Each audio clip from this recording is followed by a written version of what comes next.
जम्मू कश्मीर की बडगाम और नगरोटा विधानसभा सीटों पर बाईपोल की तारीखों के ऐलान के साथ ही सियासी हलकों में हलचल तेज हुई है। नगरोटा की बात करें, जहां पे सियासी माहौल गर्म है, वहीं मुकामी लोग भी नए विधायक के इंतखाब को लेकर के पुरजोश हैं। दोनों सीटों पर सियासी माहौल का जायजा लेने के लिए हमारी टीम भी पहुंची। हमारे नुमाइंदे ख्वाहिश पटियाद ने नगरोटा के मेन बाजार में, जहां हमने मुकामी लोगों से उनकी सोच और उम्मीदों के बारे में जाना, हम साथ में लोगों ने अपने मसाइल भी बताए।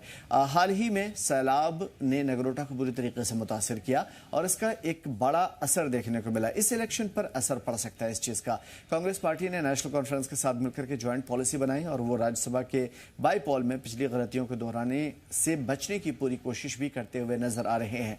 वाज़ेह है कि इलेक्शन कमीशन की तरफ से तारीख के ऐलान के बाद नगरोटा और बडगाम में सियासी सरगर्मियां भी तेज हुई है। देखना यह होगा कि आखिर कौन बनता है नगरोटा या फिर बडगाम में अगला विधायक एमएलए।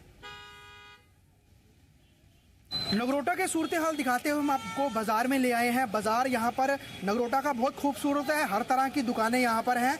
कुछ कमी ज़रूर है कि रोड बड़ी कंजस्टेड है, लगातार ट्रैफिक जैम होते हैं। इस बीच आरके फैशन हब जो है उनके व्यापारी हमारे साथ हैं, इनसे बात करते हैं क्या नगरोटा की इस समय आवाज़ है और क्या देवेंद्र सिंह राणा के बाद कमी खली है और किस तरह का अब आने वाले समय में विधायक चाहेंगे। आपका नाम क्या है? मेरा नाम सबसे पहले जय श्री राम। मेरा नाम राकेश है और मेरी फर्म का नाम आरके फैशन हब है। राकेश जी, मुझे ये बताइए, क्योंकि अब अनाउंस होने वाला है, 11 नवंबर को इलेक्शन होने हैं, कांटे की टक्कर नजर आ रही है कि बड़े बड़े प्रतिद्वंदी अपने आप को सामने लेके आ रहे हैं, हालांकि पत्ते किसी ने नहीं खोले हैं। किसका इस समय जोर नजर आता है और ग्राउंड में किस तरह का अब आपको विधायक चाहिए? क्योंकि राणा साहब के कंपैरिजन का ही कोई ना कोई शख्स चाहिए, तो कौन नजर में आ रहा है और किस तरह का माहौल है? सबसे पहले कि आपका शुक्रिया कि आप ग्राउंड लेवल पे आकर आप ये रिपोर्टिंग कर रहे हो। और मेन ये देखा जाए तो अभी तक तो अगर हमारी दिल से है, बाकी किसी का क्या पता कि क्या किसको वोट करना है, वो तो वक्त ही बताएगा। फिलहाल जो यहाँ पे आप ग्राउंड लेवल पे जितनी भी आप जिससे भी अगर इंटरव्यू करते हैं ना, तो सबका दिव्यानी राणा की तरफ से आएगा वोट। क्यों? क्योंकि यहाँ पे ऑलरेडी 3 से 4 बार ना देवेंद्र राणा जी यहाँ पे एमएलए रह चुके हैं, जबकि अभी भी उन्होंने टॉप वोट किया था और अच्छे वोट लेकर वो यहाँ से जीते। बस कुछ प्रॉब्लम की वजह से उनकी मतलब सेहत ठीक नहीं थी, तो उसके कारण उनकी मृत्यु हो गई। तो उसके बाद अभी मेन उनकी जो बेटी है देवयानी राणा, उन्होंने ग्राउंड लेवल पे काफ़ी ज़्यादा मेहनत की। मैं कहता हूँ जितनी कोई करता नहीं, एक लेडी होकर ना, तो बारिशों में भी वो बाहर निकली। यहाँ पे जितने भी हमारे गाँव की तरफ कट्टर बटाल लगा लो, पुल बह गया था, हमने खुद देखा। वो गए वहाँ पे, पार क्रॉस करके लोगों से हेल्प की जितनी हो सकती थी। मैं कहता हूँ जितना हो सके ना कि दिव्यानी राणा की तरफ ही वोट है। तो नजर आप कह रहे हैं कि आप लोगों को नजर आ रही है, लेकिन क्योंकि राजनीति है, कांग्रेस ने भी अपने नुमाइंदे उतारने हैं, एनसी ने भी उतारने हैं, पीडी ने भी उतारने हैं, हर्षदेव सिंह खुद की अपनी दावेदारी ठोक रहे हैं। तो कंपटीशन बनेगा यहाँ पर या फिर वन साइडेड मुकाबला होता नजर आएगा? मेरी तरफ से है कि मुझे नहीं लगता कि और कोई उतर पाए। क्यों? ये सिर्फ ये नहीं है कि जब वोट आते हैं तो सब इकट्ठे हो जाते हैं कि हाँ आज ग्राउंड पे चक्कर लगा लिया, जहाँ ग्राउंड लेवल पे आकर थोड़ी लोगों से मिल लिया। मज़ा वो है कि इलेक्शन से पहले, इलेक्शन के बाद भी जब यहाँ पे ग्राउंड पे जब आते हैं ना, तो हमें जहाँ तक दिल से लगता है ना, गांव में जाकर किसी का भी इंटरव्यू आप लोगे ना, तो जहाँ तक मुझे लगता है ना, तो दिव्यानी राणा इज बेस्ट है। वो उससे कोई बेस्ट नहीं है। क्यों? एक तो जो उनको अपना कोई लालच नहीं है, क्योंकि उनके पिताश्री ऑलरेडी 3 या 4 बारी यहाँ पे, पहले वो एनसी में थी तब भी वो जीते, अब वो बीजेपी में है तब भी वो जीते। क्यों? उनका फेस वैल्यू मेन मैटर करता है। फेस वैल्यू उनका इसलिए मैटर करता है क्योंकि वो ऑलरेडी ग्राउंड लेवल पे ना लोगों की काफी हेल्प करते हैं। आप लोगों की बात शुद्ध ले रहे हैं। खुद कितनी बार जब भी हम उनके घर पे गए और काफी अच्छा बेस्ट, सबसे पहले तो वो जो अपनी तरफ से सेवा होती है, चाय पानी जो उनका, वो तो उनका पूछना है। उसके बाद जो हेल्प होती है वो खाली निराश नहीं कोई भी बंदा उनके घर से आता। सुभाष जी, मुझे बताइए, अब 1 साल के बाद फिर आप लोगों को वोट डालने का मौका मिल रहा है। दुर्भाग्य रहा कि देवेंद्र सिंह राणा का निधन हो गया। किस तरह का यहाँ पर अब माहौल है? क्योंकि अभी बड़ी सारी पार्टियों ने पत्ते नहीं खोले हैं, नाम डिक्लेयर होने हैं, लेकिन लोगों के बीच में क्या चर्चा चल रही है? देखिए, ऐसा है कि देवेंद्र सिंह राणा का इस कॉन्स्टिट्यूंसी में काफ़ी बड़ा रोल है। उनके जाने के बाद मान लो कि लावारिस जो होता है ना बंदा, ऐसे समझ रहे हैं। बाकी उनका एक कद था पार्टी के अंदर भी, और राणा जी का नाम बहुत ही सुर्खियों में है। हम चाहते हैं कि अभी राणा जी पहले इसकी उनकी बेटी है जो अभी, उनको अगर यहाँ से पार्टी अगर टिकट देती है तो काफ़ी अच्छा वोटर का भी रुझाव रहेगा और सहानुभूति भी है उनके प्रति। ये अब क्यों कह रहे हैं दविंदर सिंह राणा की बेटी है या उनमें वो काबिलियत है यहाँ पर वो कॉन्स्टिट्यूंसी? अभी हम देख रहे हैं कि डोर टू डोर वो जा रहे हैं काम करने के लिए, गरीबों के भी जाते हैं, कभी धान के लिए, कभी जैसे पिछले दिनों फ्लड आया उसके बीच में भी उनका जाना हुआ लोगों की मदद के लिए, क्योंकि उनकी बेटी उनके नक्शे कदम पे चल रही है। तो बाकी पार्टी क्या डिसाइड करती है, किसको टिकट मिलती है, हम ये नहीं कहते हैं, बट ये है कि दविंदर राणा की ही तरह वो आगे काम करना चाहती है और करी है। बाकी लोग भी बड़ा दमखम भर रहे हैं। पूर्व मंत्री हर्षदेव भी वो अपनी ताल ठोक रहे हैं, वो कह रहे हैं कि नगरोटा से मैं जीत के आ रहा हूँ। तो क्या लग रहा है बाकी लोग भी हैं किसी कंपटीशन में? बिल्कुल बाकी भी होंगे। हर्षदेव जी, हम ये चाहते हैं कि हर्षदेव देखो आज यहाँ से लड़ रहे हैं, कल उनका अपना वजूद नहीं है, कभी पार्टियाँ चेंज करते हैं, कभी दूसरी पार्टी में जाते हैं। अभी यह है कि जैसे लड़ना तो सबने है, क्योंकि वोटर जो आजकल जानता है कि कहाँ से कुछ मिलने वाला है। सेंटर में सरकार मोदी की है, लेने इनको सेंटर में जाना पड़ेगा। तो इसलिए बेटर है कि आप वोटर, हम चाहते हैं वोटर अच्छा देख के वोटर वही वोट डाले जहाँ से कुछ पार्टी को, जहाँ आगे मैंडेट मिलके लोगों की सहूलियत मिले और काम अच्छी हो जाए। तो इस बार मतलब मुद्दे कुछ रहने वाले हैं या फिर यही है कि लेगेसी चलानी है कि हमें ऐसा बंदा चाहिए जो हमारी बात सुन सके? ये मुद्दे देखिए, अब आप दविंदर राणा, मैं जहाँ तक मैं दविंदर राणा को जानते हैं हम, आप उनके घर में जब भी आप जाते थे हजारों के लोग वहाँ खड़े होते थे, वो एक ही फोन के अंदर वो काम भी करते थे। तो बेटी भी उनके नक्शे कदम पे चल रही है। बट अभी होता है क्या है कि जब तक हाथ में पावर ना हो तो वो क्या करेगी। अभी डेवलपमेंट के लिए उनको भी कहीं आगे बोलना पड़ता है। मान लो अपनी पार्टी के अंदर या किसी और के अपने दम पे वो भी काम कर रहे हैं। तो जब कल को ऐसा होता है कि मैंडेट उन्हें मिलता है, जब मैंडेट मिलने के बाद जीते हैं, उनको पैसे लेने के लिए अनदर किसी पार्टी के पास जाना नहीं पड़ेगा। डायरेक्ट सीधे फंड्स जो दिल्ली से आते हैं यूटी के अंदर, दमखम रखते हैं कि सीधा दिल्ली से फंड्स ला सकते हैं जैसे उनके फादर करते थे। बिल्कुल बिल्कुल बिल्कुल। सर क्या नाम है आपका? अरुण शर्मा। शर्मा साहब मुझे बताइए, 1 साल के बाद फिर वोट डालने का मौका मिल रहा है, क्या मिजाज है, क्या रुख है और इस बार हवा का रुख क्या कह रहे हैं? देखो जी, अभी तो कल परसों डिसाइड हुआ है कि ये दोबारा इलेक्शन हो रही है, तो हम तो खुश हैं कि इलेक्शन हो, क्योंकि हमारा नुमाइंदा तो पहले था ही नहीं। जो हमारी ये कॉन्स्टिट्यूंसी ये ऐसे ही थी कि कोई इसको पूछता नहीं था। इस टाइम आपको पता है अभी कल परसों इलेक्शन अनाउंस हुए हैं, तो एक होता ना, एक जो पहले भी गवर्नमेंट जो पहले ग्राउंड पे थे वो तो आते थे, जो क्योंकि राणा साहब थे उनकी वजह से ये सीट हुई वेकेंट हमारी। लेकिन जो काम उन्होंने अपने टर्न ओवर में किया, चाहे वो एनसी में थे चाहे वो बीजेपी में थे, उन्होंने काम किया बिला शक, इसमें कोई डाउट नहीं है। ठीक है, आने वाले टाइम पे उनकी बेटी थी बेचारी, उसको लाया ग्राउंड पे, लेकिन वो भी अपने फादर साहब के नक्शे कदम पे चल रहे हैं। जिस तरीके से वो लोगों के साथ मिलते हैं, आते हैं, जाते हैं, जैसे ये पीछे आपदा आई है, आपदा में लोगों के बीच में काफी वो अंदर लोगों तक गए हैं। कई तो ऐसे आए हैं जहाँ जो बाहर से आते हैं लोग, हम नहीं कहते आना चाहिए, लेकिन जो आए हैं खाली रोड पे आते हैं, रोड पे जहाँ गाड़ी लगाई लोगों को सामान बांट दिया, वो नहीं।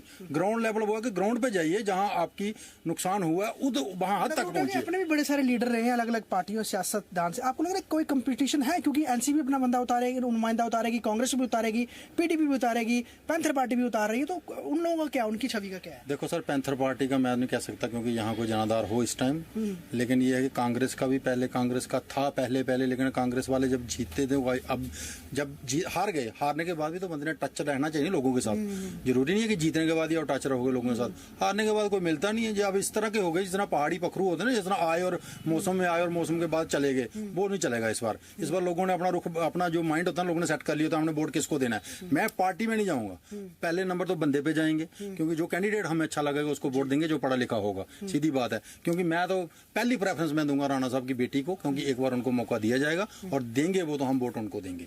बड़ी यंग भी हैं वो, सियासत में अभी हाल ही में राणा साहब के निधन के बाद ही वो बाहर निकली हैं। आपको लगता है बहुत बड़ी कॉन्स्टिट्यूंसी है, बहुत बड़ी जिम्मेवारी वो निभा सकती है? देखो, ये लोग बड़ी बड़ी बातें करते हैं ना बैठ के, जो बोलते हैं अनुभव की कमी है, माँ के पेट से सीख के कोई नहीं आता। बड़े हैं यहाँ 20-25 साल के हमारे बड़े हैं यहाँ, जो एमएलए एमपी भी जो गए हमारे 25 साल के 30 साल के बीच में, वो माँ के पेट से सीख के थोड़ी आएगी। ये ग्राउंड पे अगर आएंगे तो सीखेंगी ना, अगर कोई जिताएगा तो वो सीखेंगे आगे। ऐसे घर में बैठ के मैंने एमपी का जिक्र किया, जुगल किशोर साहब 2 बार यहाँ पे एमएलए रहे, उनके भाई नंद किशोर की बहुत बड़ी दावेदारी थी। क्या उनका कुछ, अगर उनको मौका दिया जाए, आप क्या? पार्टी जिसको मैंडेट देगी, दोनों में से एक हो, वो जीतेगा। मतलब बीजेपी से ही कैंडिडेट होना? बीजेपी से कैंडिडेट होने वाला। सर नाम जानना चाहूंगा आपका। मेरा नाम है सुरेश शर्मा। शर्मा साहब, एक साल के बाद जो है अब चुनाव होने जा रहे हैं, लगभग राणा साहब के देहांत होने के बाद सीट खाली हुई थी। क्या कुछ माहौल है, क्या किस तरह का यहाँ की इस समय जो सिचुएशन बनी हुई है, क्या आपको लग रहा है कि कोई इस समय पार्टियों के बीच में प्रतिस्पर्धा है यानी कंपटीशन है, या फिर मुकाबला वन साइडेड होने वाला है? कंपटीशन तो होगा, मगर हमारे यहाँ राणा जी की बेटी दीवानी राणा ही जीतेगी। हम सब उन्हें ही चाहते हैं, क्योंकि राणा साहब ने यहाँ बहुत काम किया है। वो जब यहाँ से इस गली से जब गुजरते थे ना, हर दुकान के पास खड़े होके उनसे हालचाल पूछते थे, उनसे हाथ मिलाते थे। और ये सामने जो पकौड़ों की दुकान देख रहे हैं ना आप, यहाँ समोसे वो सब में बांटते थे। जो आने जाने वाले हैं उनमें भी बांटते, गाड़ी खड़ी कर देते थे, गाड़ी वालों को भी देते थे। और यहाँ किसी को कोई भी काम हो, किसी भी तरह का, वो उनके पास जाता था, उनका काम तुरंत उसी वक्त कर देते थे। लेकिन राणा साहब की एक लंबी राजनीति थी, बहुत लंबा वक्त उन्होंने सियासत में गुजारा। बेटी अभी आप कह सकते हैं ज़्यादा उनका एक्सपीरियंस नहीं है, लेकिन जो तस्वीरें नज़र आ रही हैं वो लग रहा है कि वो काफ़ी अग्रेसिव तरीके से कॉन्स्टिट्यूंसी में जा रही हैं। तो पिछले दिनों में जो नुकसान हुए नगरोटा के, या इस वेकेंट समय में जो चीज़ें नहीं हो पाई, क्या आपको लग रहा है कि वो फुलफिल कर पाएंगे? अगर पार्टी ने टिकट देती हो तो बड़ी बात है टिकट मिलना। टिकट तो मिलनी ही चाहिए। उनके पिताजी ने यहाँ मेहनत की है, उनका हक बनता है।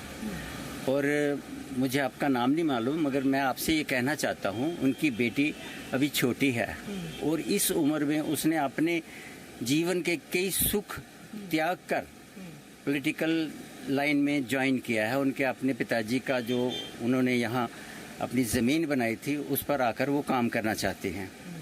तो हम उनके साथ खड़े रहना चाहते हैं। वो हमारे इस इलाके की बेटी है।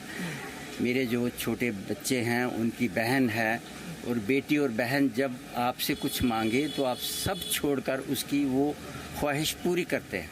आप बेटी की बात करें, एक आपका भाई भी है, जुगल किशोर साहब यहाँ पर 2 बार MLA रहे, अब तो MP हैं, लेकिन उनके भाई जो है नंद किशोर, कहीं ना कहीं वो भी आस लगाए बैठे थे कि उनको मौका मिलेगा। अगर पार्टी उनको मौका देती है तो फिर भाई की भी सपोर्ट में जा सकते हैं। देखिए, वो हमारे भाई हैं। मेरा गांव सुकेतर है, वो मेरे घर के पास रहते हैं। मगर जब आप बात करेंगे इन दोनों की, तो पहले हक इनका बनता है। जैसा कि हम लोग कह रहे हैं, हम लोग सोच रहे हैं, तो हम चाहते हैं कि उन्हें मिले, बाकी पार्टी की मर्जी है। और एक बात और जो ख़ास मैंने पिछली बार सुना था, जब राणा जी का देहांत हो गया था, तो हमारे स्टेट की एक बहुत बड़ी पार्टी जिन्होंने ये कहा था कि अगर राणा साहब के घर से अगर कोई इलेक्शन लड़ता है, यहाँ आता है, तो हम अपना कैंडिडेट खड़ा नहीं करेंगे। कितनी बड़ी कुर्बानी है ये। तो हम लोग जो यहाँ रह रहे हैं, जो इस बच्ची को सपोर्ट कर रहे हैं, जो अपने सुख को त्याग कर जनता की सेवा में जुट गई है, तो हम उनके साथ खड़े होकर उसका हौसला बढ़ाना चाहते हैं और उसे जीवन में आगे बढ़ाना चाहते हैं। बिल्कुल। लेकिन बाकी राजनीतिक दलों की बात करें, बड़े मजे हुए खिलाड़ी भी आने की तैयारियों में हैं, तो उनका क्या होने वाला है यहाँ पर? क्या कुछ सपोर्ट मिलेगा? सबका हक है, सब कोशिश करेंगे, मगर हम क्या सोचते हैं, हम आपको वो बता रहे हैं। तो 11 नवंबर को नगरोटा कॉन्स्टिट्यूंसी के लोग वोट करने के लिए तैयार हैं।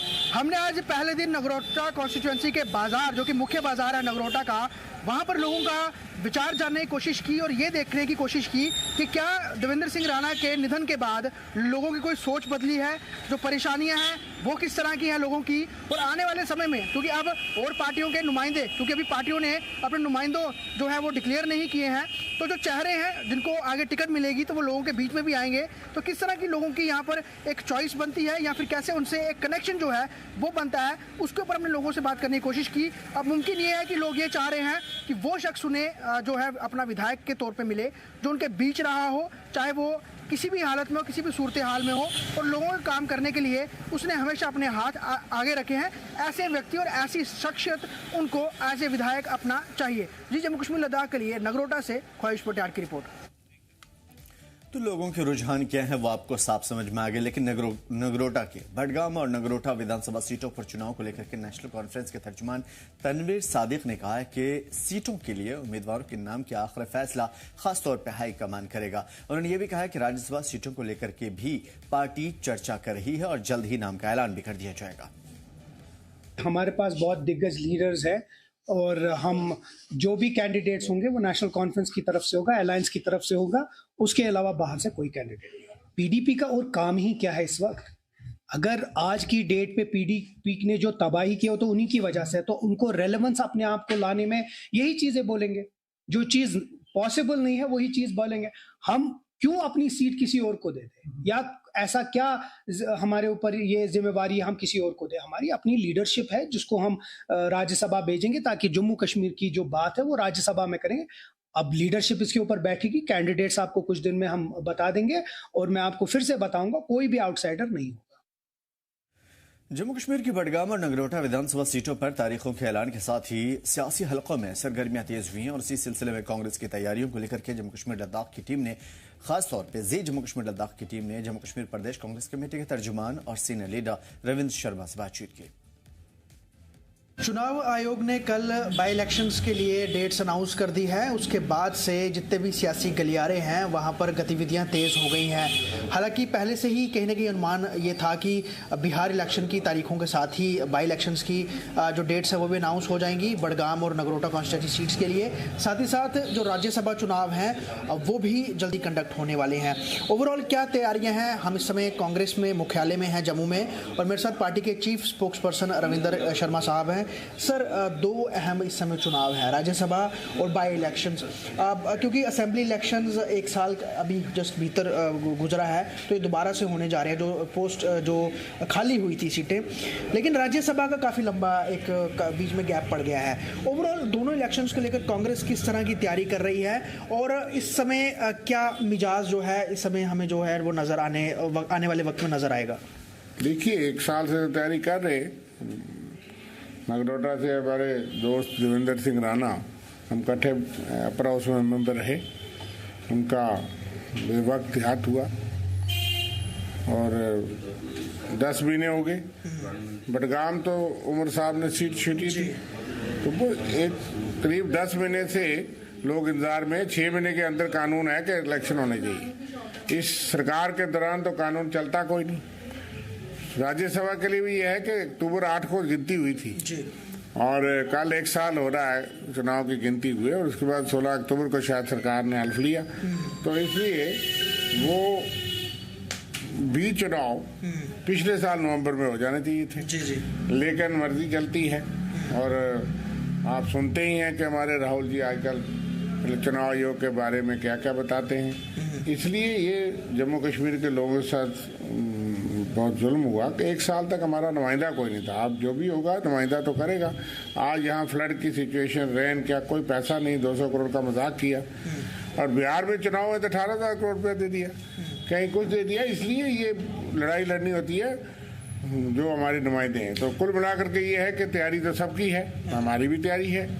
और फॉर्मूला क्या रहने वाला सर? क्या कोलिशन में ही जो है वो चुनाव लड़ा जाएगा, और अगर लड़ा जाएगा तो दो सीटें हैं कश्मीर में, बडगाम है, जम्मू में नगरोटा है, क्या कांग्रेस और एनसी एक सीट पर लड़ सकती है या फिर कुछ और इसमें तय हो सकता है? क्योंकि मैंने कहा कि हर पॉलिटिकल पार्टी के वर्कर की ख्वाहिश होती है जी, तो हमारी भी ख्वाहिश है, हमारे कैंडिडेटों की ख्वाहिश भी है, वर्करों की भी है, और राज्यसभा के लिए भी चर्चा होगी, इसके लिए भी चर्चा होगी। हमारी लीडरशिप बैठ के तय करने वाली है। जो अंतिम निर्णय होगा, हम चाहेंगे कि कोलिशन ही जीते और भाजपा को मौका ना मिले। हमारा मकसद उस वक्त भी कोलिशन और सीट शेयरिंग करने का ये था कि कम से कम भाजपा जिस धन बल से आ रही है उसमें कामयाब ना हो। उनका मकसद तो और थे। 5 लोग विधायक नॉमिनेट करने थे, तैयारी करके रखी थी, गिनती के साथ वो बन जाते। तो हमने अदालत का दरवाजा खटखटाया और वहाँ से हमें राहत मिली। वो केस एडमिट हुआ, बहस हुई, चल रही है, और हम कहते हैं कि चुने हुए नुमाइंदों को फेल करने के लिए डेमोक्रेसी, ये तो देखो ना कैसी डेमोक्रेसी है कि मेजॉरिटी एक के पास होगी, रात को सो जाएंगे कि सुबह उठ लेनी है। जो 47 वाला उसने गिनती करके रखनी थी कि मेरे 47 है। जो 43 वाला उसने रातों रात खेल करना और सुबह 5 विधायक नॉमिनेट करके 48 हो जाना था। 47 वाला घर रहता है, जैसे महाराष्ट्र में लोग उठे वो तो रही थी। तो सर जो फार्मूला के तहत फार्मूला देखो, कोई फार्मूला नहीं होता।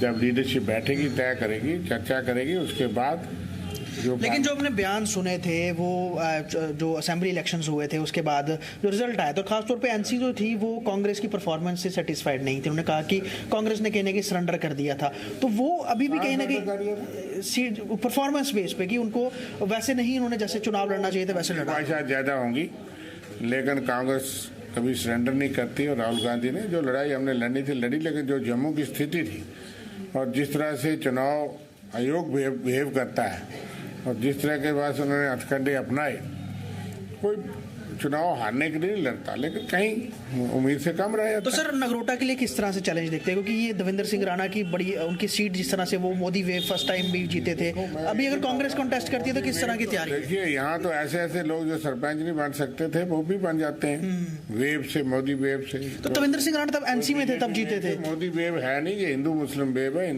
जो उनके पास हथकंडे हैं उनके पास चुनाव आयोग की जो है वेव है, उनके पास और फार्मूले। सर देवेंद्र सिंह राणा उस समय एनसी में थे जब वो जीते थे, उसके बाद वो बीजेपी में आए, लेकिन कहने का मतलब यही है कि वो सीट एनसी देवेंद्र सिंह राणा के साथ लोग जुड़े हुए हैं, और अगर कांग्रेस इस पे अपना नुमाइंदा उतारती है तो क्या किस रणनीति के तहत? देखिए आप समीकरण और थे उस वक्त, समीकरण और थे।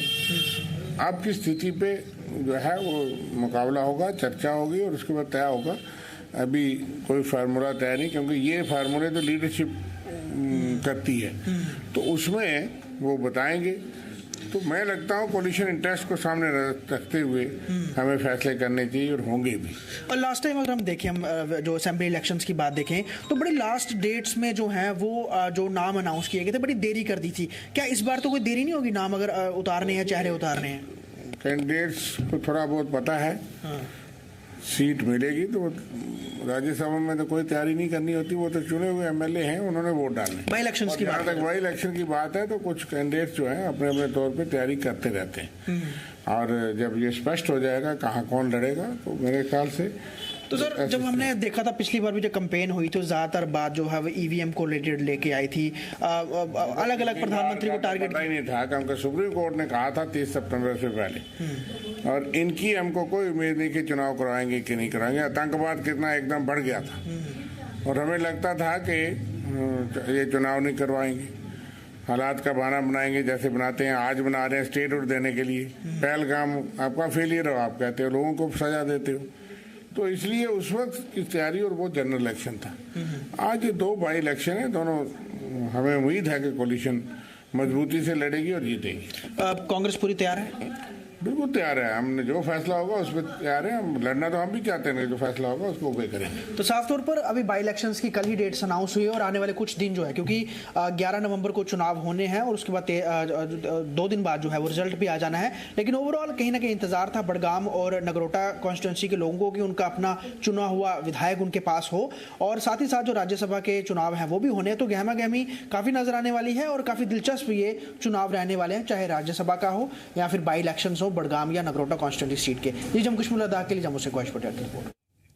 तो जम्मू कश्मीर की 2 सीटों पर ज़िमनी इंतखाबात का ऐलान तो हो चुका है। इसको लेकर के सियासी लीडरों की तरफ से लगातार रद्द-ए-अमल भी आ रहे हैं। इस मामले पर जम्मू कश्मीर लद्दाख से खास बातचीत में जम्मू कश्मीर अपनी पार्टी तर्जुमान मुंतज़िर मोहिउद्दीन ने अपने रद्द-ए-अमल का इजहार किया और एनसी-पीडीपी पर जमकर हमला बोला।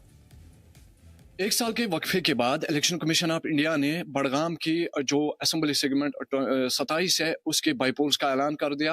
हालांकि कई बार जो है पॉलिटिकल लीडर्स की जानिब से या लोगों की जानिब से जो है ये डिमांड्स रेज हो रही थी कि यहाँ पर बाईपोल्स होने चाहिए, क्योंकि ये जो असेंबली सेगमेंट था लीडरलेस था। और बिलाखिर जो है असेंबली सेगमेंट 27 और नगरोटा के लिए जो है इंतखाबात के ऐलान कर दिए गए हैं, बाईपोल्स के ऐलान कर दिए गए हैं, और इन बाईपोल्स के ऐलान के साथ ही जो है यहाँ पर सियासी सरगर्मियाँ जो है तेज हो गई है। हमारे साथ इस वक्त अपनी पार्टी के सीनियर रहनुमा चीफ स्पोक्स पर्सन मुंतज़िर मोहिउद्दीन साहब है। इनसे बात करेंगे कि जो अब बाईपोल्स आने वाले हैं क्या कुछ मुख्तलिफ इनको लग रहा है कि बड़गाम में होने वाला है। मुंतज़िर साहब, बड़गाम की जब हम बात करते हैं, एक ऐसी कॉन्स्टिट्यूंसी है जहां पर नेशनल कॉन्फ्रेंस का दबदबा रहा है। हालांकि आप भी जो है पिछले इलेक्शन की जब हम बात करते हैं कांटे का टक्कर वहां पर दिया था नेशनल कॉन्फ्रेंस को, और अब की बार उमर अब्दुल्ला का जीतना फिर क्विट करना बड़गाम को, क्या आपको लगता है नेशनल कॉन्फ्रेंस बड़गाम से इस इलेक्शन में दूर जा सकती है क्योंकि उमर अब्दुल्ला ने इस असेंबली सेगमेंट को क्विट किया था? मैं अर्ज करूं कि 1 साल हमारा जाया हुआ। बड़गाम कॉन्स्टिट्यूंसी के लोगों के साथ बहुत बड़ा विश्वासघात हुआ, बहुत बड़ा धोखा हुआ। जैसे आपने फरमा दिया कि मैंने उनकी हिमायत की थी, उस इलेक्शन में अपना फार्म वापस लिया था और उन साहब का सपोर्ट किया था, तो मैं अर्ज कर चुका हूं पहले भी कई दोस्तों के साथ कि जो उस वक्त नेशनल कॉन्फ्रेंस का मंशूर था उसमें 370 की बात की गई थी, उसमें 35A की बात की गई थी, उसमें बेरोजगारों को फिलहाल 1 लाख नौकरियों का पैकेज देने की बात की गई थी, उसमें बिजली यूनिट्स फ्री देने की बात की गई थी, उसमें सोशल वेलफेयर डिपार्टमेंट से जो हमारे हैंडीकेप्स को, हमारे दूसरी जो डिसेबल्ड लोग हैं और मोहताज लोग हैं उनको मदद की बात की थी, जो उनको माहाना कुछ मिल रहा था उसको बढ़ाने की बात की गई थी। इसके साथ साथ जो डेवलपमेंटल इश्यूज हर सेक्टर में उन्होंने उजागर किए थे, और उसके साथ साथ क्योंकि हमारी कॉन्स्टिट्यूंसी को एक मौका मिल रहा था पहली बार चीफ मिनिस्टर कैंडिडेट मिलने का, क्योंकि उमर साहब तो नेशनल कॉन्फ्रेंस के चीफ मिनिस्टर कैंडिडेट थे, तो मैंने इन सभी चीजों को देखकर सोचा कि मेरी जीत मैटर नहीं करती है।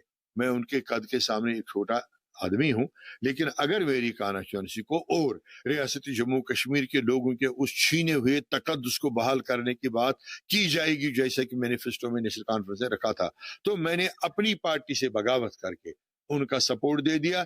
बगावत इतनी ही नहीं थी, बल्कि मैंने अपने पॉलिटिकल कैरियर और पॉलिटिकल फ्यूचर को दाव पे लगाया। यानी मेरे लोग जो थे, मैंने नेशनल कॉन्फ्रेंस को सपोर्ट दिया, फिर बहुत सारी 60% 70% उनमें से उधर ही चले गए और 30% मेरे लोग पीडीपी में चले गए।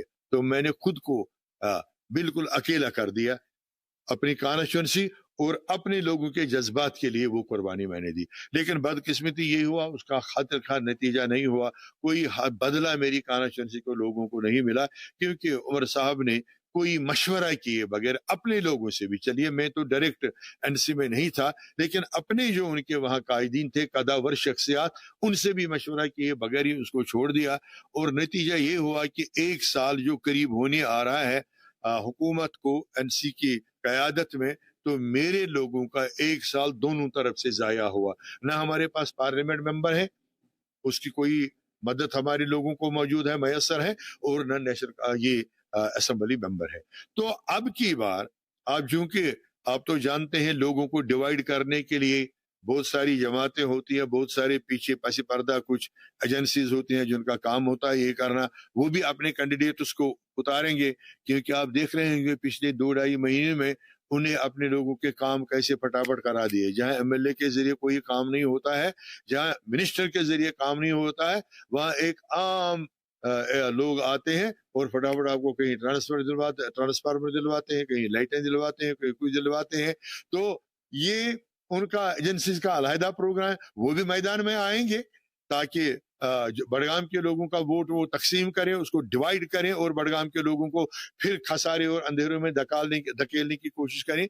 मैं गुजारिश करूंगा आपकी वसातत से बड़गाम के जो कॉन्स्टिट्यूंसी के लोग हैं कि ये कोई मजहबी जंग नहीं है, ये फिरका वाराना इलेक्शन नहीं है, ये सेक्शंस के सेक्टोरियन इलेक्शन नहीं है, ये आपकी बेहबूदी, आपकी कॉन्स्टिट्यूंसी की तरक्की के लिए, सड़कें बनाने के लिए, ट्रांसफार्मरों के लिए, बिजली पोल्स के लिए, पानी की सप्लाई के लिए, राशन का कोटा बढ़ाने के लिए, बिजली यूनिट्स मुफ्त फराहम कराने के लिए, बहुत सारी चीजें हैं जो आपकी तरक्की से वाबस्ता है। और आपको पता नहीं है जो कवानीन निकाले गए हैं कि आप हमारे कब्रिस्तानों से भी टैक्सेस वसूल करने किए जाने की बातें हो रही हैं, हमारी मस्जिदों के जमीनों के बातें हो रही हैं। तो उन सभी चीजों को डिफेंड करने के लिए, अपने फ्यूचर और अपनी गैरत को बहाल करने के लिए, कायम रखने के लिए, खुददारी को कायम रखने के लिए ये वोट देना है। मेरी कॉन्स्टिट्यूंसी जो बड़गाम कॉन्स्टिट्यूंसी है उसके लोग बहुत ही संजीदा और दानिशमंद हो गए, दाना लोग हैं। चंद एक को छोड़कर वो जज्बात में नहीं आएंगे, बल्कि पूरी सोच समझ से ऐसे फर्द को चुनेंगे, ऐसे शख्स को चुनेंगे जो उनके साथ जुड़ा भी हुआ हो माजी में, और जो उनके मुतालबात, उनकी मुश्किलात को हल करने का मुखलिसाना जज्बा रखता हो। मेरी कॉन्स्टिट्यूंसी के लोगों से यही उम्मीद है, क्योंकि इस वक्त मुकाबला वहां बड़ा दिलचस्प बनाने की बहुत अतराफ से कोशिशें होंगी। मुख्तसर आपसे जानना चाहिए, क्योंकि अपनी पार्टी की जब हम बात करते हैं, अपनी पार्टी की जानिब से बड़गाम के लिए क्या कुछ प्लानिंग है, बाईपोल्स के लिए क्या कुछ प्लानिंग है? क्या आप मैदान में आएंगे? क्या सईद मोहम्मद अल्ताफ बुखारी साहब आएंगे या कोई और कैंडिडेट आएंगे या कुछ और डिफरेंट होगा बड़गाम के लिए? देखिए, अभी तक जम्मू कश्मीर अपनी पार्टी ने बडगाम के बारे में कोई फैसला नहीं किया है, क्योंकि पार्टी में एक डिसिप्लिन है। दस्तूर के मुताबिक एक कमेटी बनी हुई है, पॉलिटिकल अफेयर्स कमेटी। जहां भी मैंडेट देना होता है, जहां भी इलेक्शन में हिस्सा लेना होता है, तो पॉलिटिकल अफेयर्स कमेटी वो फैसला लेती है। अभी तक, आज की डेट तक, अभी अब जब मैं आपसे बात कर रहा हूँ, आज 7 अक्टूबर है, अभी इस वक्त 11 बजे तक कोई मीटिंग नहीं है पॉलिटिकल अफेयर्स कमेटी की। पॉलिटिकल अफेयर्स कमेटी की मीटिंग इंशाल्लाह ताला होगी तो उसमें फैसला लिया जाएगा, चाहे सईद मोहम्मद अल्ताफ बुखारी साहब कंटेस्ट करेंगे या कोई और लीडर कंटेस्ट करेगा, तो वो तो इसके बाद ही पता चलेगा। अभी वहाँ कोई फैसला नहीं। मुख्तसरा आपसे एक सियासत का सवाल पूछना चाहेंगे, क्योंकि आगा सईद रूहुल अमीन महदी जो है एक ऐसा चेहरा है, जिला बडगाम का मेन टाउन कॉन्स्टिट्यूंसी उनकी अपनी घर की कॉन्स्टिट्यूंसी है, होम टाउन कॉन्स्टिट्यूंसी है। तो आपको लगता है कि आगा सईद रूहुल अमीन महदी के लिए जैसी कंट्रोवर्सीज में वो अपनी पार्टी के साथ कुछ अरसे तक जो है वहां पर दिखे, तो आपको लगता है कि उनका रोल इस इलेक्शन में डिफरेंट होगा, या अगर उन्होंने रोल प्ले किया तो वो मुख्तलिफ नताइज लेकर आएगा? देखिए, आगा सईद रूहुल्लाह साहब एक कदावर शख्सियत है, एक कदावर सियासतदान है, और पूरी नेशनल कॉन्फ्रेंस में अभी तक साबित हुआ है कि जो उनका मैनिफेस्टो था, जिसपे उन्होंने नेशनल कॉन्फ्रेंस ने लोगों से वोट हासिल किया था, उस मैनिफेस्टो के हक में एक ही शख्स पार्लियामेंट में बात करता रहा, पार्लियामेंट से बाहर बात करता रहा, यहाँ के जो पब्लिक जलसे उन्होंने मुनक्कद किए उनमें बात कर रहा था, सिर्फ वाहिद एक शख्स, वो है आगा सईद रूहुल अमीन महदी साहब। तो बडगाम, सिर्फ बडगाम टाउन या बडगाम कॉन्स्टिट्यूंसी में ही नहीं, बल्कि पूरे जिला बडगाम के साथ साथ पूरी यूटी में उनकी शख्सियत का एक असर है, उनकी अपनी एक फॉलोइंग है दोनों हैसियतों से। एक तो वो मजहबी आलिम भी है, और दूसरा जो उनकी बहुत ही सच्ची और पुख्ता सियासत है। उससे इनकार नहीं किया जा सकता है कि आगा सईद रूहुल्लाह साहब की वजह से कोई असर नहीं पड़ेगा, बल्कि आगा से मैं, जहां तक मेरा अंदाजा है, मैं ये मुझे इस बात में कहने में कोई झिझक नहीं है। पिछली बार अगर नेशनल कॉन्फ्रेंस की मैंने मदद की तो उसमें मेन रोल जो था वो सिर्फ आगा सईद रूहुल्लाह साहब का था, और उनकी ये इस यकीन दहानी कि हाँ ये मैनिफेस्टो आगे बढ़ के हम इम्प्लीमेंट करेंगे, उसके पेश नजर ही मैंने नेशनल कॉन्फ्रेंस की सपोर्ट की थी। मैं उनकी बहुत इज्जत करता हूं, उनके वालिद साहब का और मेरा एक गहरा रिश्ता था, वो भी अल्लाह उनको जन्नत नसीब करके करे। वो एक कदावर शख्सियत के मालिक थे, बहुत ही मंजे हुए सियासतदान थे, जो तासुब और सेक्टेरियनिज्म से ऊपर उठकर सियासत कर रहे थे सभी लोगों के लिए। तो रूहुल्लाह साहब का, आगा सईद रूहुल अमीन महदी साहब का एक बहुत ही अहम रोल है, तो उससे इनकार नहीं किया जा सकता है क्या, क्योंकि अगर कोशिश करेंगे कोई भी शख्स आफ्ताब को ऐसे अपने दोनों हाथों से छुपाने की, तो वो छुप नहीं सकते हैं। तो उनका बहुत अहम रोल है, और अभी तक जैसा आपने फरमा दिया कि शायद नेशनल कॉन्फ्रेंस और उनमें कुछ गिले शिकवे मौजूद है, मुझे इस बारे में पता नहीं है वो दूर हुए क्या हुए, या रूहुल्लाह साहब अपनी उस पार्टी के कैंडिडेट का सपोर्ट करेंगे या क्या करेंगे, वो भी मुझे पता नहीं है। लेकिन 2-3 दिन में सबों को तो खुल के सामने आना है। तो लेकिन उनकी कदावर शख्सियत से कम मुंतजिर मुहिद्दीन इनकार नहीं कर सकता। कि आप जानते हैं मैंने उनके खिलाफ 2014 में असम्बली का इलेक्शन लड़ा है, लेकिन वो बड़ी बाइखलाक शख्सियत के मालिक हैं और बहुत ही अच्छे किरदार के मालिक हैं। तो उनका सभी जो लीडर हैं बडगाम कॉन्स्टिट्यूंसी में, उन सब से बढ़कर जो अहम रोल है उनकी शख्सियत का रहे। बिल्कुल, शुक्रिया हमारे साथ बात करने के लिए और इतना वक्त देने के लिए। ये दुरुस्त बात है कि जो जम्मू कश्मीर नेशनल कॉन्फ्रेंस के रिप्रेजेंटेटिव आगा सईद रूहुल अमीन महदी, हालांकि मेंबर पार्लियामेंट इस वक्त है, उनका एक किरदार हमें देखने को मिल सकता है इस इलेक्शन में। और ये कहा जाता है कि अगर आगा सईद रूहुल अमीन महदी ने नेशनल कॉन्फ्रेंस का समर्थन नहीं किया, उन्होंने सपोर्ट नहीं किया, तो कहीं ना कहीं मुश्किलात जो है नेशनल कॉन्फ्रेंस के लिए बढ़ेंगे। हालांकि अभी ये बातें जो है की जाती है, लेकिन ग्राउंड जीरो पे क्या कुछ सच्चाई होगी वो आने वाले दिनों में सामने आएगी। जिला बडगाम से मैं जम्मू कश्मीर लद्दाख के लिए नूरुल अमीन। अब यहाँ से कई सारे सवाल पैदा होते हैं, लेकिन उन सवालों को बताने से पहले आपको बता दें कि पॉलिटिकल एक्सपर्ट्स हमारे साथ जुड़े हुए हैं, जनाब अहमद यास साहब और सुहेल काज़मी साहब। जनाब अहमद यास साहब और सुहेल काज़मी साहब, इस्तकबाल है आपका, सीधा आपकी तरफ आएंगे। जनाब अहमद यास साहब, सवाल यह है कि जिस तरीके से हम बाईपोल की सुगबुगाहट देख पा रहे हैं, एक लंबी रिपोर्ट हमने तैयार की, अलग अलग लोगों से बात की, लीडरान से बात की और राज्यसभा की, लेकिन दोनों जगह पे सुगबुगाहट जम्मू कश्मीर में देखने को नहीं मिल रही है। क्या ये इतना महत्व है भी, इतना इंपॉर्टेंट जम्मू कश्मीर के लिए है भी, क्योंकि वहां से तो कुछ ऐसी चर्चाएं नजर नहीं आ रही है? मुझे लगता है कि अब किसी को समझने में कोई दिक्कत नहीं आनी चाहिए कि आज के इलेक्शंस का क्या माहौल रहेगा और कितनी सरगर्मी रहेगी, क्योंकि वैसे भी जम्मू कश्मीर में लोग मजबूरी तौर सियासत से बदजुन है, किसी भी पॉलिटिकल पार्टी से। बेशक वो बड़े दावे करते होंगे कि हमने बहुत कुछ किया है, लेकिन टोटलिटी में लोग सेटिस्फाइड नहीं है, मुतमईन नहीं है। अब चूंकि जब ये रिसेंटली जो इलेक्शंस हुए असेंबली के, उसमें एक काफी जोश खरोश रहा और लोगों की पार्टिसिपेशन रही। वो सबसे ज्यादा इसलिए रही कि बहुत टाइम से एक तो दफा 370 को एब्रोगेट किया गया था, बहुत टाइम से इलेक्टेड गवर्नमेंट नहीं रही, और पॉलिटिकल पार्टीज ने इसमें एक बहुत बड़ा रोल, अहम रोल किया लोगों को ये समझाने में कि भाई चूंकि इलेक्टेड गवर्नमेंट नहीं है तो दिक्कतें हैं, तो बहुत सारे मसाइल, हालांकि मसाइल जमा भी कुछ हुए थे, दैट ऑल्सो इज देयर। तो लेकिन उसके बाद जब इलेक्शन हुआ और बहुत मैंडेट के साथ, ह्यूज मैंडेट जो मिला नेशनल कॉन्फ्रेंस को, ये उम्मीदें लेकर कि भाई ये कुछ न कुछ हमारे लिए करेंगे, उन्होंने मैनिफेस्टो भी दे दिया। तो लेकिन चूंकि वहां जो अभी तक दिक्कतें सामने आ रही हैं कि वो बजाय लोगों के मसाइल हल करें, वो अपनी ही कहानियां सुनाते रहे हैं, कहीं वो नहीं है, कहीं ये नहीं है, कोई हम ये नहीं कर सकते, कोई वो नहीं कर सकते। तो वो जो सियासत पर जो भरोसा था, वो उसका असर जो है वो कम होता जा रहा है। वैसे भी लोग बदजुन थे और बदजुन हो गए क्योंकि कुछ दिख नहीं रहा। और उसके साथ साथ जब बडगाम की हम बात करेंगे, बडगाम असेंबली कॉन्स्टिट्यूएंसी की बात करेंगे, वहां मुझे लगता है एक ये चीज लेकर नेशनल कॉन्फ्रेंस को चैलेंज रहेगा, खास तौर एक तो ओवरऑल टोटलिटी में आपको वो जोश खरोश शायद नहीं मिलेगा जो आप ने पिछले इलेक्शन में देखा होगा, असेंबली इलेक्शन में इस वक्त नहीं दिखेगा, क्योंकि लोग सर्द हो चुके हैं सियासत से, जैसे मैंने अभी कहा।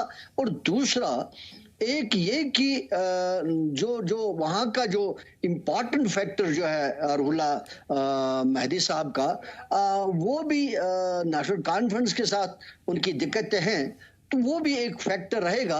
और अगर मान भी लें कि कहीं न कहीं कोई न कोई मुफाहमत उनकी बन भी जाती है कि वो इकट्ठे इलेक्शन लड़ने में एक दूसरे को मदद भी करते हैं, फिर भी आप वो जोश खरोश नहीं पाओगे लोगों में, वो जज्बा नहीं पाओगे। बिल्कुल पॉइंट है इसमें, बिल्कुल।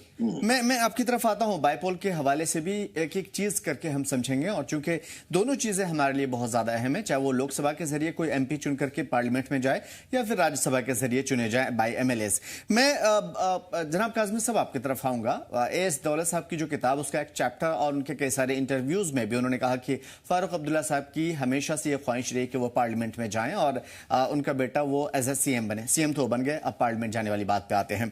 अभी राज्यसभा के जरिए एक ज्यादातर चांस ये बन रहा है कि नेशनल कॉन्फ्रेंस से कम से कम दो लोग तो जाएंगे ही जाएंगे। सवाल यह है कि अब तक कोई नाम सामने नहीं आया, किसी तरह की सुगबुगाहट देखने को नहीं मिली, और राज्यसभा तो कोई ऐसा गैर अहम नहीं है, क्योंकि ऑब्वियस सी बात है कि बात पहुंचानी है, स्टेट की बात करनी है, लोगों की बात करनी है, तो फारूक अब्दुल्ला जैसे लोग ये सारी चीजें कर सकते हैं बेहतर तरीके से। लेकिन अब तक कुछ इसमें बहुत ज्यादा इसमें इंपॉर्टेंस नजर नहीं आया इस चीज की।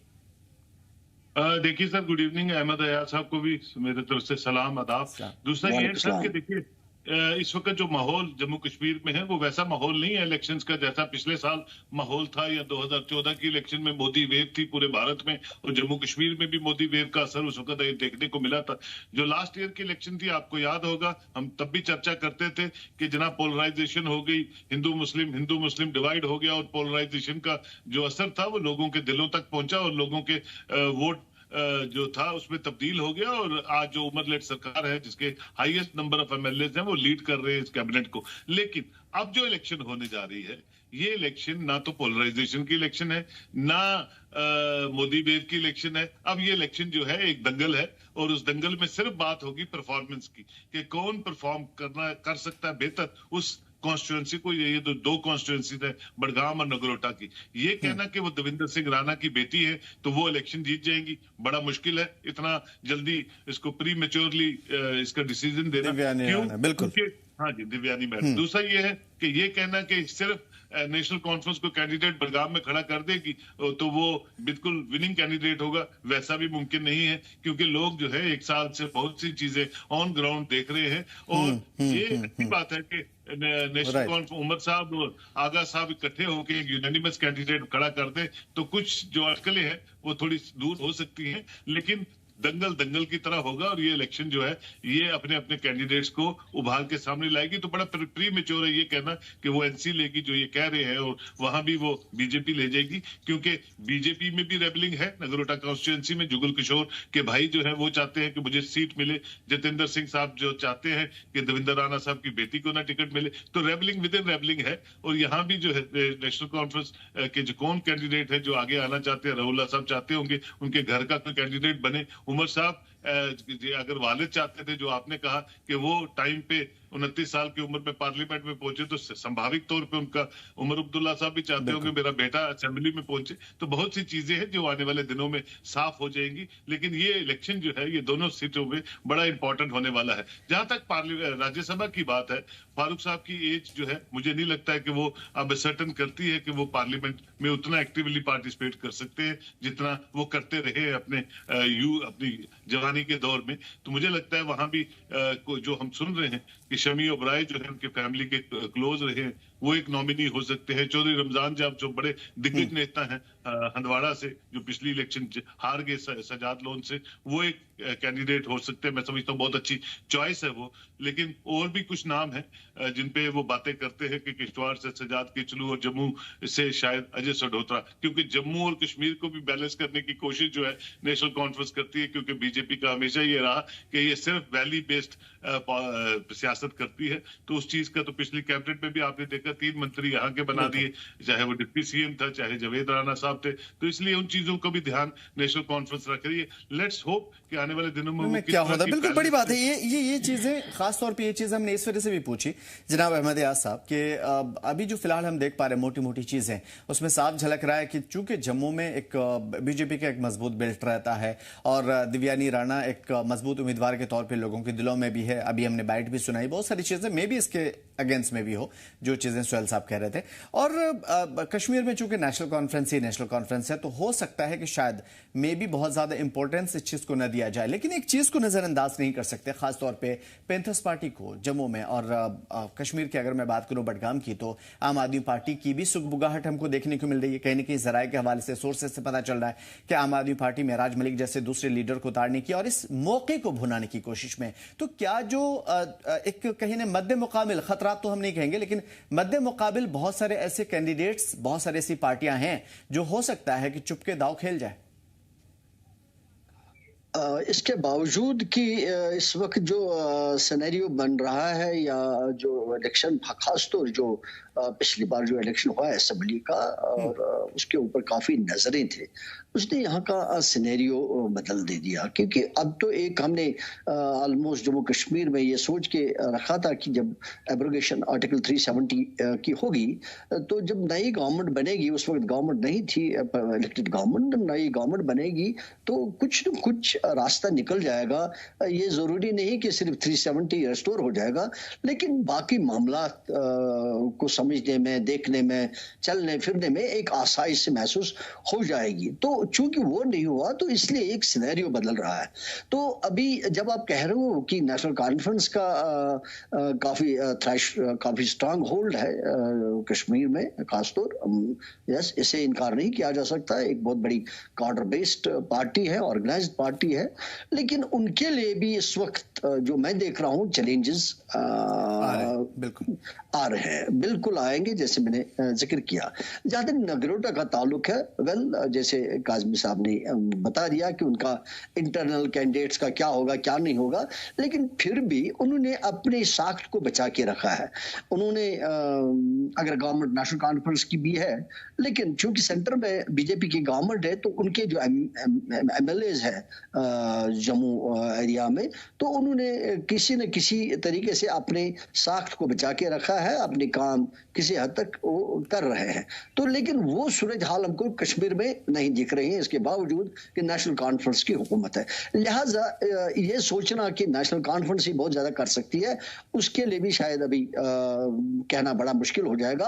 अलबत्ता जो जिन पार्टीज की आपने बात करी, नहीं लग रहा है कि जैसे आपने महराज मलिक की बात करी, नहीं लग रहा है कि वो कोई ज्यादा कश्मीर में कर सकेगी, इसके बावजूद कि उनका एक काफी वो जो इफेक्ट रहा है इस टाइम जब वो उनका पीएसए के अंदर उनको अरेस्ट किया गया। नहीं, इस वजह से भी पूछा क्योंकि अभी इंजीनियर रशीद वाला मामला आपने देखा था, एक सॉफ्ट कॉर्नर। मैं उसी में आ रहा हूँ, बिल्कुल मैं उसी में आ रहा हूँ।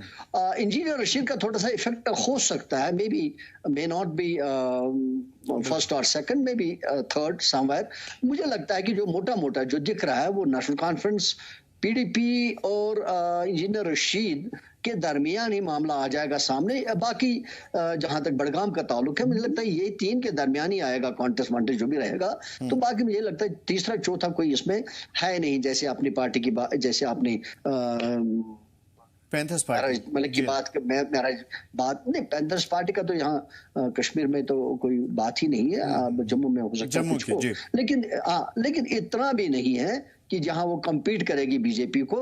बीजेपी भी एक स्ट्रॉन्ग होल्ड है उनका, ऐसा भी नहीं है कि बीजेपी को कम्पीट कर सकते हैं, नहीं लग रहा है कि ऐसी कोई दिक्कत है। उसके अलावा काजमी साहब ज्यादा रोशनी डाल सकते हैं, तो अलबत्ता ये मान सकते हैं कि हम क्या उनके आपस में दिक्कतें होंगी कैंडिडेट्स को लेकर या कुछ और कैंडिडेचर को लेकर या और कुछ इशूज लेकर, लेकिन फिर भी बीजेपी का अपना होल्ड है, तो जो भी होगा तो शायद बीजेपी का ही होगा वहां पे, और कोई दूसरा तीसरा नहीं हो सकता है। तो लेकिन जहां तक बड़गाम का ताल्लुक है, बड़गाम में जो मैं देख रहा हूँ नेशनल कॉन्फ्रेंस, पीडीपी और जो इंजीनियर रशीद की पार्टी है, इसके दरमियान मामला रहेगा। तो अब कौन जीतता है वो आगे की बात है, लेकिन ये दो तीन का मुझे लगता है कि अच्छा खासा एक अच्छा रहेगा, प्रभाव तो रहेगा, बिल्कुल इसमें कोई बिल्कुल शक नहीं है। काज़मी साहब, एक खास चीज़ पे जिसपे मैं चाहूंगा कि आप जरूर रोशनी डालिए। देखिए, जम्मू में हो जो छोटी छोटी पार्टियां हैं, या फिर कश्मीर में हो जो छोटी छोटी पार्टियां हैं, इल्ज़ाम तराशियां एक दूसरे के खिलाफ वगैरह वगैरह, ये सारी चीज़ें अपनी जगह है, लेकिन कहीं ना कहीं अगर एक प्लेटफॉर्म पे आने की बात होती है तो जाहिर है कि अवाम भी कहीं ना कहीं से साइडलाइन कर देती है, और एक छोटे मोटे इल्ज़ाम के तहत इन पार्टियों का सफाया हो जाता है, चाहे वो अच्छा हो या बुरा हो, उसमें नहीं पड़ेंगे। फिलहाल एक बड़ा जो सवाल पैदा हो रहा है खासतौर पे बडगाम के हवाले से, कि वो आगा रहुल्ला का चूंकि एक बड़ा यहाँ पे पकड़ है, तो मे बी वो बगावती तेवर दिखा सकते हैं। सवाल यह है कि क्या वो दिखाएंगे, जैसे कि तमाम तर पॉलिसियों पर वो तनकीद करते हुए नजर आए हैं। पॉलिसियों पे तनकीद करना अलग है, लेकिन पार्टी के अगेंस्ट जाना बहुत ही ज्यादा अलग होगा। और दूसरी चीज यह है कि यहां इससे पहले भी कई ऐसे लीडरान रहे हैं जिनके बगावती तेवर नेशनल कॉन्फ्रेंस के सामने में भी रहे। तो क्या ये सारी चीजें भी मैटर करती है इस वाले इलेक्शन में? बहुत मैटर करती है सर। कुछ नाम जो हैं, अगर रहुल्ला साहब को पसंद नहीं है, जिसमें नासिर असलम वानी का नाम बड़े जोर शोर से लिया जाता था, तो उसको एक्सेप्ट नहीं करते हैं।